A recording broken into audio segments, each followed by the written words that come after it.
Ce week-end s'est déroulé le Grand Prix de Monaco de Formule 1. On va revenir un peu dessus sur quelques points. Je ferai deux vidéos, une aujourd'hui et une jeudi. La première, ce sera sur la malédiction de Charles Leclerc et la deuxième, ce sera sur la FIA. Je vous parle du reste en fin de vidéo pour les jours suivants parce que ça va être un peu spécial sur la chaîne. Et oui, ce week-end, Charles Leclerc a enfin terminé un Grand Prix de Monaco. Enfin.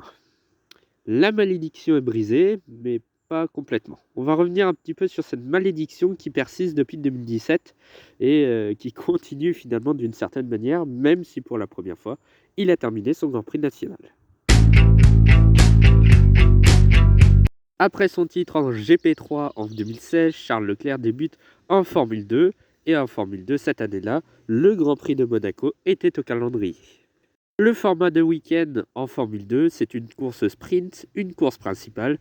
Eh bien, c'est bien simple, Charles Leclerc n'en a terminé aucune des deux sur problème mécanique.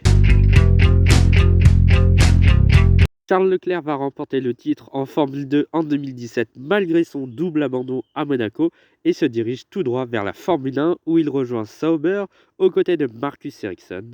Il va donc disputer son premier Grand Prix de Monaco à domicile.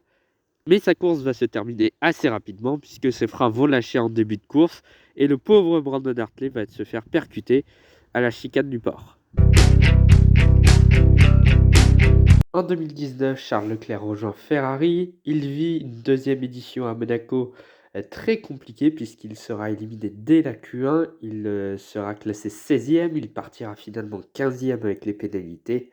Le problème, c'est que dès le début de course, pendant sa remontée, il va percuter Nico Hülkenberg et ça va engendrer une crevaison. Et donc, Charles Leclerc va abandonner à l'issue de ce 16e tour de course.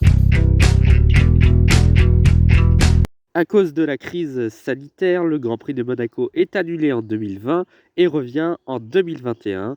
Charles Leclerc bénéficie d'une Ferrari beaucoup moins bonne qu'en 2019, mais il va réussir un coup d'éclat en signant la pole position à domicile. Tous les espoirs sont placés en lui pour remporter enfin son premier Grand Prix à Monaco. Le problème, c'est qu'il va taper en fin de qualification, il va endommager fortement sa monoplace qui ne partira pas le lendemain. Abandon avant même le départ. Ce week-end, Charles Leclerc disputait donc son 4e Grand Prix à Monaco. Il bénéficie d'une voiture capable de jouer la victoire et le titre mondial. Tous les espoirs étaient permis et Charles Leclerc a bénéficié de la pole position dès le samedi.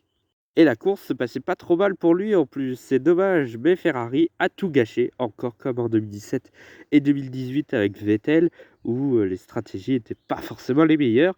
Et bien encore ce week-end, Ferrari s'est encore fait avoir, c'est juste incroyable.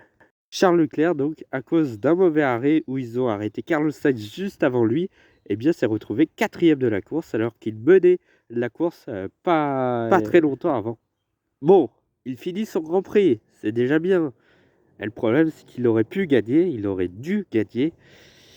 Sauf que Ferrari, s'est encore emmêlé les pinceaux. Hein, et je pense pas que Ferrari soit capable de remporter le titre mondial, que ce soit en constructeur ou au pilote. Ça va être encore compliqué pour cette année. Il va falloir changer vraiment Ferrari.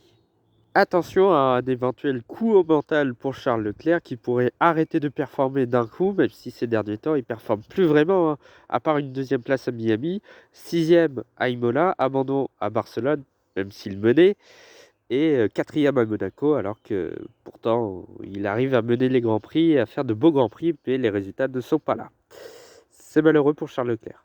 Ce qui peut expliquer aussi qu'il ait brisé la malédiction à Monaco en Formule 1, c'est qu'il a déjà topé en 2022 lors d'une course historique où il a percuté avec sa Ferrari de Niki Lauda.